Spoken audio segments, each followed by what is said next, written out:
ശ്രീമദ് ഭഗവത്ഗീത ധ്യാനം. നാരായണം നമസ്കൃത്യ നരം ചൈവ നരോത്തമം ദേവീം സരസ്വതീം വ്യാസം തതോ ജയമുദീരയേത്. നഷ്ടപ്രായേഷു ഭദ്രേഷു നിത്യം ഭാഗവത സേവയാ ഭഗവതേ ഉത്തമശ്ലോകേ ഭക്തിർഭവതി നൈഷ്ടകീ.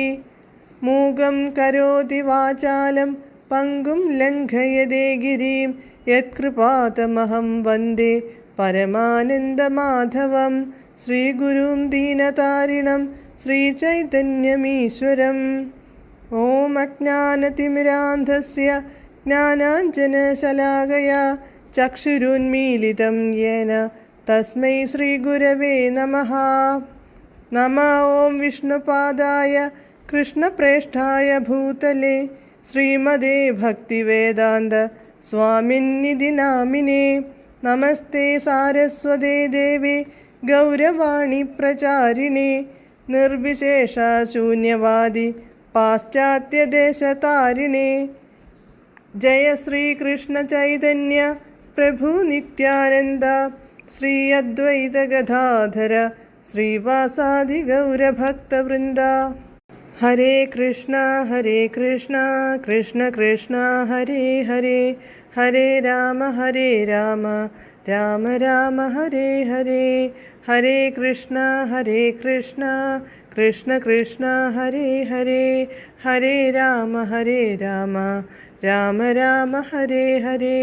ഹരേ കൃഷ്ണ കൃഷ്ണ ഹരേ ഹരേ, ഹരേ രാമ രാമ ഹരേ ഹരേ. ഭഗവത്ഗീത യഥാരൂപം. അധ്യായം 13. പ്രകൃതി പുരുഷൻ ക്ഷേത്രജ്ഞൻ. ശ്ലോകം 33, പേജ് നമ്പർ 700. യഥാ സർവഗതം സൗക്ഷ്മ്യാദാകാശം നോപലിപ്യതേ സർവത്രാവസ്ഥിതോ ദേഹേ തഥാത്മാനോപലിപ്യതേ. പദാനുപദം. യഥാ യാതൊരു പ്രകാരം, സർവഗതം സർവവ്യാപിയായ, ആകാശം സൗക്ഷ്മ്യാത് സൂക്ഷ്മത മൂലം, ന ഉപലിപ്യതേ മാലിന്യപ്പെടുത്തുന്നില്ല, തഥാ അപ്രകാരം, ആത്മാവ് സർവത്ര ദേഹേ സർവവിധത്തിലുള്ള ദേഹത്തിൽ, അവസ്ഥിതഃ സ്ഥിതി ചെയ്യുന്നവനായിട്ടും, ന ഉപലിപ്യതേ ലിപ്തനാകുന്നില്ല. വിവർത്തനം. ആകാശം സർവവ്യാപിയാണെങ്കിലും അതിൻ്റെ സൂക്ഷ്മഭാവം മൂലം മറ്റൊന്നിനോടും കൂടിക്കലരുന്നില്ല. അതുപോലെ ബ്രഹ്മഭാവനയിൽ സ്ഥിതി ചെയ്യുന്ന ആത്മാവും ശരീരത്തിലിരുന്നാലും അതിനോട് ചേരുന്നില്ല. ഭാവാർത്ഥം.